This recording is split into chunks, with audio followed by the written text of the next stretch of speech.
So I went for hiring in CU and LPU। अब देखो यार, मेरे क्रेडेंशियल्स है, मैं यहाँ पे लगा देता हूँ, वो मैटर नहीं करता।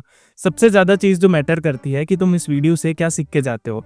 आज मैं हायरिंग ट्रेंड्स के बारे में बात करूंगा, कैसे इंडस्ट्री है फॉर द टेक, एंड क्या इन 2026 should you even become a developer. और ये ना काफ़ी अनस्क्रिप्टेड वीडियो होने वाली है, काफ़ी सारे पॉइंट्स मैं तुम्हें अपने पर्सनल एक्सपीरियंस से ही बताने वाला हूँ। तो कहीं पे भी तुम्हें लगे कि ये चीज़ ऐसे नहीं होती या फिर कोई इंडस्ट्री एक्सपर्ट आके पॉइंट आउट कर सकता है, then I am happy to learn out of that too. So मुझे 3-4 साल हो गए यार ये स्टार्टअप्स की दुनिया को देखते हुए, वहाँ पे अलग अलग हायरिंग करते हुए, राइट कैंडिडेट्स ढूंढते हुए, स्टार्टअप टीम्स को बिल्कुल बेस से बिल्ड करते हुए। और कुछ मेरे आंखों के सामने 6000 रेज्यूमे निकले होंगे, और उनमें जो रेज्यूमे सेलेक्ट होते हैं उनमें एक बात खास होती है, वो मुझे पहले सेकंड में ही बता देते हैं कि उनकी प्रोफाइल से मुझे क्या मिलेगा, मेरा क्या फायदा होने वाला है। क्योंकि there are various categories of project जो लोग अपने रेज्यूमे में डालते हैं। सबसे पहली बात, अगर मुझे मैनेजमेंट सिस्टम दिख जाता है कहीं पे, तो मेरा अपने आप कॉन्फिडेंस कम हो जाता है। और एवरेज मैं जो एक टाइम लेता हूँ रेज्यूमे को देखने के लिए, इट इज़ जस्ट 2 सेकेंड्स। अब उस 2 सेकंड में अगर तुम्हारा पहला प्रोजेक्ट मैनेजमेंट प्रोजेक्ट है, तो आई एम सॉरी बडी, अगर 6000 में से मुझे सिर्फ 2 कैंडिडेट्स हायर करने होंगे तो तुम्हारी प्रोफाइल छटेगी। दूसरी बात, एक तो ये फैंग यूट्यूबर्स, इन्फ्लुएंसर्स, कोडर्स ने पता नहीं क्या ट्रेंड चला दिया है कि ATS सही करना है तो उसके अंदर नंबर्स डालना शुरू करो। मुझे क्या फ़र्क पड़ता है कि तुम्हारी पोर्टफोलियो वेबसाइट के अंदर 90% यूज़र सेटिस्फेक्शन रेट है। कुछ ऐसे नंबर भी तो डालो जिसे देख के लगे कि हाँ भाई अच्छे नंबर है। क्योंकि जब तुम ऐसे नंबर्स डालते हो कि 98% अचीव कर लिया, वो कर लिया, तो तुम्हारा ATS स्कोर तो अच्छा हो जाता है। बट अगर उसका क्रेडिबल यूसेज नहीं है वहाँ पे, अगर वो नंबर्स कोई चीज़ डिपिक्ट नहीं करती, तो कोई फ़ायदा नहीं है ऐसे नंबर्स का। एक ना पर्सनल टिप बताता हूँ जो कि इंडस्ट्री से काफ़ी हटके है। अगर तुम अपनी इमेज लगा सकते हो रेज्यूमे पे, that is a good thing, क्योंकि उससे होगा क्या, एक इंसान दिखेगा। और ये ना चीज़ पहले रेलेवेंट नहीं थी, पहले लोगों को सिर्फ रेज्यूमेज ऐसे देखने होते थे। बट आज के टाइम जब हर चीज़ AI के साथ लिखी जाती है, एक पिक्चर एक रिजेम्बलेंस देती है कि भाई ये एक इंसान का रेज्यूमे है। अगर तुम इसे रिजेक्ट कर रहे हो तो तुम एक इंसान की नौकरी को रिजेक्ट कर रहे हो। तो अगर मैं 1-2 सेकंड स्पेंड करता हूँ किसी नॉर्मल रेज्यूमे पे जहाँ इमेज लगी है, वहाँ पे मैं 2 सेकंड और स्पेंड कर लेता हूँ। इसके अलावा बेसिक्स तो आई थिंक तुम्हें पता ही होगा कि रेज्यूमे की थोड़ी फॉर्मेटिंग सही से करो। अगर तुम अपने प्रोजेक्ट्स डाल रहे हो तो पहले उन चीज़ों को रखो जो तुम दिखाना चाहते हो। क्योंकि मैंने फिर से रिपीट कर रहा हूँ मैं बाजे की तरह कि 1 सेकंड होता है मेरे पास रेज्यूमे देखने के लिए। अगर उसमें मुझे कोई अच्छी चीज़ दिख गई तो मैं पूरा रेज्यूमे देखूंगा, वरना नहीं देखूंगा। इसीलिए you have to be very very cautious कि तुम वो पहली चीज़ क्या डालते हो। मुझे नहीं फ़र्क पड़ता कि तुमने ऑब्जेक्टिव का एक इतना बड़ा पैराग्राफ लिखा है अगर उसमें मेरे लायक कुछ नहीं है। और यार भाई, ये मैं कैसे बोलूँ, कितनी बार बोलूँ लोगों को कि जॉब डिस्क्रिप्शन पढ़ लिया करो, रेज्यूमे को उस अकॉर्डिंग कैटर कर लिया करो। अभी कल परसों की बात है, मैं एसोसिएट प्रोग्राम मैनेजर के रेज्यूमेस देख रहा हूँ, और वहाँ पे लोगों ने जो भर रखा है कि मैंने C++ में ये प्रोजेक्ट बनाया है, मैंने डेवऑप्स में ये कर दिया है। मतलब नो डाउट बहुत अच्छी चीज़ें उन्होंने देख रखी थी। बट तुम ये सोचो उससे मेरा क्या फ़ायदा, मतलब मुझे क्या फ़र्क पड़ता है कि अगर तुम एक प्रोग्राम मैनेजर हो, एक प्रोडक्ट मैनेजर हो, तुम्हें सारी चीज़ें आती हैं। These are the complementary things. सबसे पहला तुम्हारा जो मेन गोल होना चाहिए, दिखाना कि कैसे मेरे अंदर लीडरशिप स्किल्स है, प्रॉब्लम सॉल्विंग स्किल्स है, and I am able to lead team.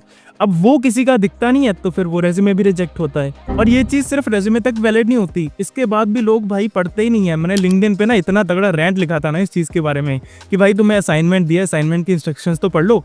GPT से करवा रहे हो, GPT को तो बता दो कि भाई इंस्ट्रक्शन कोई मिस मत करना। वहाँ पे मैंने लिखा होता है कि इसकी एक्सप्लेनेशन ऐसे इस फॉर्मेट में दो, उस पर्टिकुलर फॉर्मेट में दो, और लोग पढ़ते ही नहीं है। पता वो रीज़न भी वही है कि मैंने एक पर्टिकुलर फॉर्मेट में मांगा है। मुझे कोई शौक नहीं है कॉलेज की तरह रिपोर्ट्स को एक पर्टिकुलर फॉर्मेट में रखने का। बस ये फिल्टर आउट हो जाता है कि कौन एक्चुअल में पढ़ रहा है, कौन AI से करवा रहा है। क्योंकि AI कई बार हेलुसिनेट करता है, तो फाइनल चेक अगर तुम्हारा नहीं है तो वहाँ पे फिल्टर आउट हो जाता है कि इसने AI से करवाया है। और पर्सनली मुझे AI से करवाने से कोई दिक्कत नहीं है। इनफैक्ट हमारी इंस्ट्रक्शन यही होती है कि जो यूज़ करना है, जो टूल यूज़ करना है करो, क्योंकि इंडस्ट्री में आओगे तब भी तुम यूज़ करोगे ये सारे tools. AI is inevitable, but it is important that you act the brain behind it. तुम उसको सारा थिंकिंग आउटसोर्स मत कर दो। इसीलिए it is very important, job descriptions हो गया, असाइनमेंट डिस्क्रिप्शंस हो गया, या फिर कोई भी इंस्ट्रक्शन जो तुम्हें डायरेक्ट इंटरव्यूअर की तरफ से दी जाती है, तो उसको सबसे ज़्यादा serious low. Do not let AI hallucinate on that part. वहाँ पे तुम्हें श्योर होना चाहिए कि भाई ये लिखा गया है, मैंने ये करा। चलो अब ये सब बेसिक्स तो हो गए, अब तुम्हें मैं हार्श रियलिटी चेक देता हूँ। तो हमने ना बैकएंड डेवलपर की 2 ओपनिंग करी थी, और उसमें एप्लीकेशंस पता कितने आए थे? 4000। I am not even kidding. 4000 लोगों ने इस पैकेज के लिए 2 एप्लीकेशंस पे अप्लाई किया था। ये हालत है आज के दिन टेक की। Specially when you talk about freshers level. Experience लोग हैं वहाँ पे स्टिल वो इक्विलिब्रियम है, बट भाई इट इज़ बूमिंग। बूम क्या, ब्लास्ट हो रहा है जिस लेवल पे लोग फ्रेशर्स अप्लाई करने पे लगे हैं। तो अगर मेरी पर्सनल एडवाइस मानोगे ना, I do not think it is the right time for you to go and explore this opportunity, या फिर ये स्पेस को भी एक्सप्लोर करने के लिए। क्योंकि जब एक रिक्रूटर के पास 6000 एप्लीकेशंस आती है ना 2 रोल्स के लिए, तो उसके पास कोई ऑप्शन नहीं होती एआई को यूज़ करने की। और भाई एआई तो बेड़ा गर्क कर देता है, वो तो तीर तुक्के वाली बात है। अगर एआई ने किसी तरह तुम्हारा एटीएस स्कोर डिटेक्ट कर लिया तो तुम्हारा रेज्यूमे शॉर्टलिस्ट हो जाएगा, और उसके बाद भी गारंटी नहीं है कि तुम्हारा अगले राउंड तक पहुंचे, क्योंकि एआई से छटनी होने के बाद भी हम अपने लेवल पे भी उसको थोड़ा क्लीन करते हैं डेटा को, ताकि कोई एनॉमली ना निकल के आए। और उस केस में भाई तुम खुद ही सोचो कि तुम्हारे कितने % चांसेस है कि that you are an average developer तुम्हारा हो जाए versus someone who is very great at back end development. कड़वी लगेगी बट बात बहुत सच है। आज के दिन इंडस्ट्री टेक के लिए, फ्रेशर्स के लिए बहुत ज्यादा खराब है। तुम बाकी रोल्स के अंदर फिर भी अच्छा कर सकते हो, फ्रंट एंड में कुछ स्पेसिफिक नीश के अंदर टेक पकड़ लो, वहां भी अच्छा करोगे।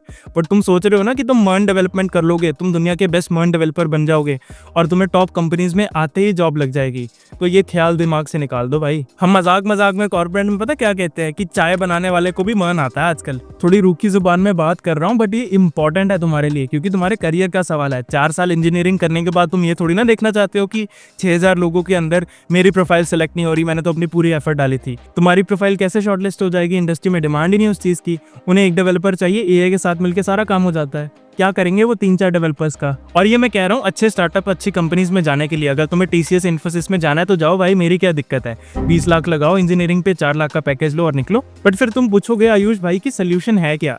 सोल्यूशन भाई इतना सिंपल है कि तुम ढूंढो अपनी नीश। अगर तुम्हें टेक में ही करना है, tech is the only thing that interest you, अपनी नीश ढूंढो, उसके अंदर थोड़ा मास्टरी करो। और प्लीज मर्न के अंदर अगर तुम कर रहे हो तो जो नॉर्मल स्टैंडर्ड चीजें हैं उनको करने के बाद कुछ अच्छा भी करो। कुछ ऐसे प्रोजेक्ट्स बनाओ, अपने रेज्यूमे में वो रिफ्लेक्ट करो कि you are not a coder, you are actually a problem solver. DSA के 500 क्वेश्चन लिखने से कोई प्रॉब्लम सॉल्वर नहीं हो जाता। क्योंकि जब पहली शॉर्टलिस्ट होके मेरे पास भी आती है ना, एचआर जब शॉर्टलिस्ट करता है, शी और he does not have any idea कि लीड कोड क्या होता है। ये मैं रियलिटी बता रहा हूँ सच में। एचआर जनरली नॉन टेक वाले होते हैं, तो उनको शॉर्टलिस्ट करते टाइम बस दिखते हैं कि नंबर से ठीक है, ये सब है, तो वो जो उन्हें लगता है कि ये अच्छा नंबर है, ये अच्छा नंबर है, इसके बेसिस पे कर लेते हैं। वहाँ पे भी हम स्पेसिफिक इंस्ट्रक्शंस कई बार अपनी तरफ से पास करते हैं। मेरे केस में 3 इंस्ट्रक्शंस बहुत इंपॉर्टेंट होती है कि कोई भी ऐसा बंदा मत निकालना जिसकी डिग्री, सीजीपीए, ये सब चीज़ें कम हो। मुझे चाहिए अच्छा कैंडिडेट अच्छी प्रोफाइल पे जाके देख के लगेगा।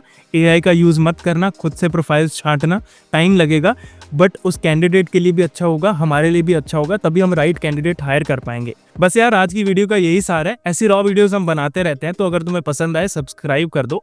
यहाँ पे कोडिंग के बारे में भी बात होती है, but it is not from the perspective कि डीएसए कर लो, लीड कोड के क्वेश्चंस घिस लो, बैठ के एक प्रोजेक्ट बना लो। We talk about thinking minds, system build करने की बात हो रही है भाई यहाँ पे, तो तभी रुकना है यहाँ पे। बस उम्मीद मत करना मैं तुम्हें स्पून फीडिंग कर रहा हूँ कि ये लो भाई क्रेड ऑपरेशन सीख लो, ये लो एक कंट्रोलर बना लो। वो सब सीखना है तो बहुत सारे चैनल है यूट्यूब पे, वहां चले जाना। यहाँ पे we are not just becoming a coders but something great.